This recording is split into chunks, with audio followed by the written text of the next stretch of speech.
Chief साहब ने आज क्रिटिसिज्म का इनडायरेक्टली बड़ा ठोक के जवाब दिया। उन्होंने आज वाज़ेह तौर पर उन्होंने कहा कि जी हमने हाउस अरेस्ट देखे हैं, नज़रबंदी देखी है, मुश्किलात देखी हैं और फिर हमने मुआवजा भी देखा है वापस अपने ऑफिस में आने का, यानी जब ये जजेस रिस्टोर हुए थे। मुज़ाहिर नकवी साहब जो हैं वो बड़े दलेर और बड़ी तवाना आवाज़ है जुडिशरी की। उन्होंने उन लोगों के खिलाफ फैसले किए हुए हैं कि जिनके खिलाफ कोई बंदा बात नहीं कर सकता। कि उन्होंने सबसे पहले कहा कि यार 90 दिन में इंतखाबात होना आईनी तकाज़ा, और चीफ जस्टिस को एक नोट लिखा। उन्होंने ये नहीं कहा कि मैं खुद ही कोई कार्रवाई कर दी। चीफ साहब की जो आज की जो स्पीच थी वो दिल से थी, वो एक इमोशनल स्पीच थी, जज्बात से भरपूर थी। सीधा सा मामला है, 90 दिन में इलेक्शन होने हैं नहीं होने। आप यहाँ पे लाइन में खड़े करें ना 10,000 बंदा भाई जो आइन को समझता है, इलेक्शन 90 दिन में होने हैं जी नहीं हो, आप बताते जाए। जी बिस्मिल्लाहिर्रहमानिर्रहीम, अस्सलाम वालेकुम, मैं हूं जुमाल अहमद, आप siyaasat.pk देख रहे हैं। सुप्रीम कोर्ट ऑफ पाकिस्तान में मैं मौजूद हूँ। राजा मोहसिन इजाज़ मेरे साथ मौजूद हैं, सुप्रीम कोर्ट ऑफ पाकिस्तान को कवर करते हैं। मोहसिन भाई, आज तक की जो समाअत हुई है, अहम मरहला था ये समाअत का आज का भी।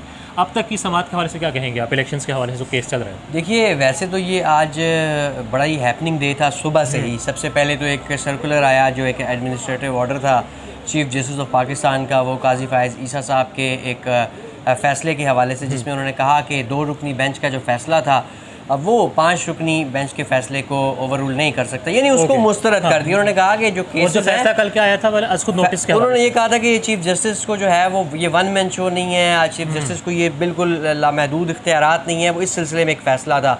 दिन का आगाज़ ऐसे होता है, उसके बाद जो है वो सुप्रीम कोर्ट ऑफ पाकिस्तान अपने गुज़श्ता समाअत इलेक्शन से रिलेटेड उसका रिटर्न ऑर्डर देती है। उस रिटर्न ऑर्डर में जस्टिस जमाल मंदोखेल जो है वो उनके कुछ तहफ़्फ़ुज़ात भी सामने आते हैं। फिर केस की समाअत शुरू हुई। तो जमाल मंदोखेल साहब ने अपने बेंच से एक दफ़ा फिर रिक्यूज़ कर लिया और माजरत कर ली कि वो ये केस नहीं सुन सकते। उनका ये कहना था कि इसके लिए मैं मिसफिट हूँ। जो रिटर्न ऑर्डर था उसके हवाले से मेरे से कंसल्ट नहीं किया गया। और अगेन बेंच चला गया ये कह के कि जी हम वापस आ रहे हैं, नया बेंच बनाएंगे और फिर वो ये मामला सुनेगा। बहुत सारी चाहे मगोइयाँ, बहुत सारी बातें शुरू हो गई। वो तो कल से चल रही थी और वो तो सुबह ही उसकी नफ़ी कर दी गई जब एडमिनिस्ट्रेटिव ऑर्डर आया चीफ साहब की तरफ से, जो रजिस्ट्रार सुप्रीम कोर्ट ने जारी किया।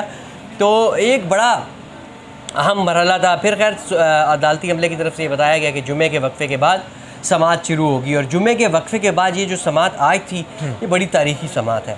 ये बहुत हवालों से बड़ी तारीखी समाअत है। वो इसलिए कि chief justice of Pakistan, supreme court of Pakistan बहुत ज़्यादा क्रिटिसिज्म किया जा रहा था। बहुत सारे ऐसी बातें की जा रही थी जो नामुनासिब थी। यहाँ तक कि जिस तरह आपने भी बताया उनके इस्तीफ़े के हवाले से भी कल से वो एक प्रेशर बिल्ड किया जा रहा था कि जी फुल कोर्ट या इस्तीफ़ा। देखें, ये कोई इतना बड़ा मामला है, सीधा सा मामला है, 90 दिन में इलेक्शन होने हैं नहीं होने।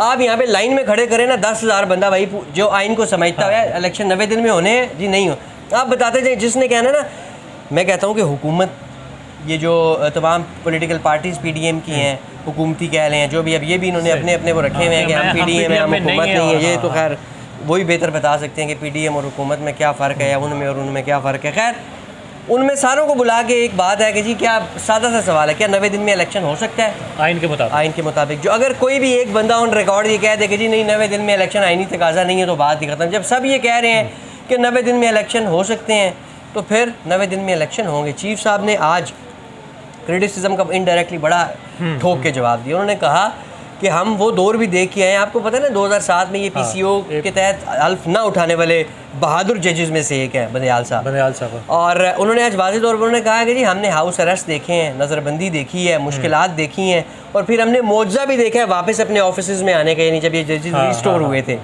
तो हमें मतलब उनका इंडायरेक्ट यही था कि यार हमें ये ऑडियो आ जाएगी तो वीडियो आ जाएगी तो क्रिटिसिज्म तो मुज़ाहिर नकवी साहब उन्होंने कहा कि जो सियासी मामला, देखिए मुज़ाहिर अली अकबर नकवी साहब जो हैं वो बड़े अपराइट जज हैं। मुज़ाहिर नकवी साहब जो हैं वो बड़े दलेर और बड़ी तवाना आवाज़ है जुडिशरी की। आप अगर उनके जो फैसले हैं ना, जो उन्होंने बतौर लाहौर हाई कोर्ट जज किए हुए हैं, जो यहाँ पर भी उन्होंने किए हुए हैं, वो तारीखी फैसले हैं। उन्होंने उन लोगों के खिलाफ फैसले किए हुए हैं कि जिनके खिलाफ कोई बंदा बात नहीं कर सकता। वो इंतहा मतलब एक भला के दलेर हैं, बहादुर हैं। लेकिन जब आप इतने बहादुर होते हैं, जब आप इतने बड़े बड़े लोगों के खिलाफ फैसले करते हैं, तो फिर आपकी तरफ फिर इतने तीर तो आएंगे ना, फिर आपको इतनी मुश्किलात का सामना तो करना पड़ेगा। और एक उनका और भी रिसेंटली जो मुज़ाहिर अली अकबर नकवी साहब का जो सबसे बड़ा कसूर है ना मोसेस जस्टिस साहब का, वो पता है क्या है कि उन्होंने सबसे पहले कहा कि यार 90 दिन में इंतखाबात होना आईनी तकाज़ा, और चीफ जस्टिस को एक नोट लिखा। उन्होंने ये नहीं कहा कि मैं खुद ही कोई कार्रवाई कर दी, उसमें लिख दिया कि इलेक्शन कराए 90 दिन। उन्होंने चीफ साहब को कहा कि अगर आप मुनासिब समझते हैं तो इसके ऊपर नोटिस ले लें,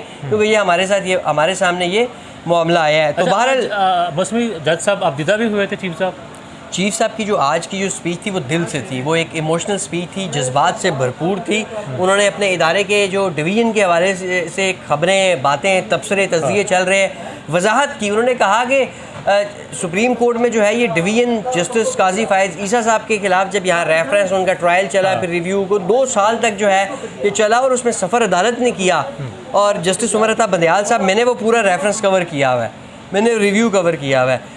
मुझे उस पूरे केस की समाअत जो होती थी ना, जब आप अगर जस्टिस उमर अता बंदियाल साहब का चेहरा देखें, दुखी, और एक ऐसा काम था, एक मुश्किल काम जैसे किसी को मजबूरन करना पड़ रहा है। उस वक्त के चीफ जस्टिस थे गुलजार साहब, उन्होंने जस्टिस गुलजार साहब ने इनको फिर ज़ाहिर है जब बेंच का हेड बना दिया, तो ये तो डिसिप्लिन वाले लोग हैं, इन्होंने कहा ठीक है हम ये केस सुनेंगे। तो इन्होंने ये केस सुना, बेंच को हेड कर रहे थे, लेकिन मुझे इनका चेहरा याद है कि ये दुखी होते थे, और जिस तरीके से ये सरीना ईसा साहिबा को सुनते थे।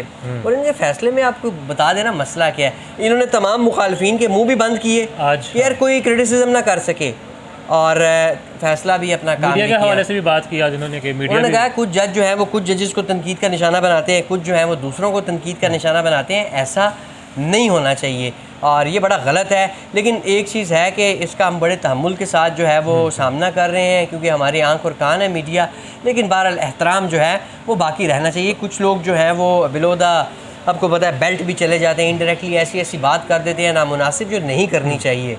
और बहरहाल एक बड़े आदमी हैं, बड़े जज तो हैं, एक बड़े आदमी भी हैं, बार बार उन्होंने साबित किया। बार काउंसिल को भी बड़ा मुनासिब जवाब दिया उन्होंने। बार काउंसिल को उन्होंने कहा कि आपके जो तहफ़्फ़ुज़ात हैं उसके ऊपर हम अपने तौर पे इसको एड्रेस करेंगे, आपकी जो इशूज़ हैं आप आ जाएँ चैम्बर में, हम ऑलरेडी भी जो वकला नुमाइंदगान हैं उनके साथ बातचीत राब्ते में हैं, आप भी आ जाएँ चैम्बर में, हम आपके साथ भी बात करेंगे। और जजेस खुद आपस में आज भी, कल हफ्ता है, कल भी आपस में बातचीत करेंगे। ये जो रिफ्ट है, जो डिवीजन की बातें हैं, ये जो है, हाँ, उन्होंने एक और चीज़ जो ये भी कही कि हमारे इससे पूरे मामले से पहले भी बड़े शानदार कॉर्डियल रिलेशंस थे, और उसके बाद भी अभी भी बड़े मिसाली ताल्लुकात हैं। तो ये जितनी बातें बाहर पोर्ट्रे की जाती हैं उतनी होती हैं। सिर्फ भी किया कि जुम्मे की नमाज साथ ही पड़ी थी ना। हाँ बिल्कुल बिल्कुल। तो अच्छा, लास्ट में इलेक्शंस के हवाले से, फंड्स के हवाले से बात हुई आज हुई, कहा गया कि हम अरेंज कर देंगे। देखें, आज उन्होंने तरीके भी बताए हैं, चीफ साहब ने बड़े पहले भी बताए थे कि अखराजात में कटौती करें, कोई गवर्नमेंट की ऐसी वर्किंग उनको बताइए। अटॉर्नी जनरल साहब को, जो अटॉर्नी जनरल साहब को भी शायद कुछ ऐसी चीज़ों का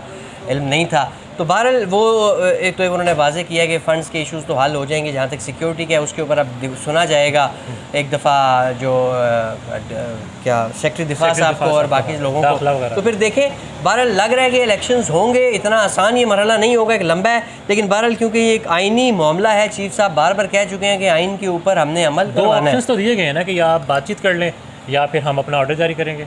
हाँ, ये तो देखें ना, उन्हें कहा गया, और ये जो वक्त दिया गया ये भी इसीलिए दिया गया कि आप आपस में बातचीत करें। लेकिन बातचीत और टेम्परेचर नीचे लाने की बात चीफ साहब पहले भी मुतअद्दिद बार कर चुके हैं, लेकिन उनकी इस बात को ईजी लिया जाता है, फॉर ग्रांटेड लिया जाता है। जब सुप्रीम कोर्ट का फैसला आ गया ना, तो फिर लोगों को लग पता चला, तो उससे पहले जो है वो हमने सुना तारड़ साहब ने कहा कि हम नहीं मानेंगे, मरियम औरंगज़ेब ने कहा कि हम नहीं मानेंगे। अब अगर मंडे को फैसला आता तो इलेक्शन करवाने का, कौन कहता नहीं मानेंगे? मरियम औरंगज़ेब साहिबा ने कहा था, तारड़ ने कहा।